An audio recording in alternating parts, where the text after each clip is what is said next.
ऐसा कोई लम्हा नहीं जब तुम्हारी फिक्र ना हो। क्या पता चल रहा है कि मैं डरी हुई हूँ? क्या सोच रही हो मेरी खूबसूरत बीवी? इतने हालात, इतनी अफरा तफरी के बीच क्या इस वक्त बच्चे को दुनिया में लाना दुरुस्त है? हर वक्त एक अजीब सा डर लगा रहता है। चचा, जवाहिर, क्या हुआ? आपको लगा था मैं मर गया? मैं फार्म हाउस वापस आ गया हूँ। अब शहाली खानदान का आगा बन चुका हूँ मैं। बारान तो क्या, उसका बाप भी आ जाए तो देख लूंगा। हो गया काम, जंग शुरू हो चुकी है। जवाहिर का ठिकाना मिल गया। जवाहिर, तुम्हारे हिसाब का वक्त आ गया है।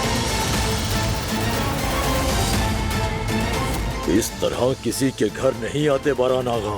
जवाहिर को लेने आया हूँ और लिए बगैर नहीं जाऊंगा।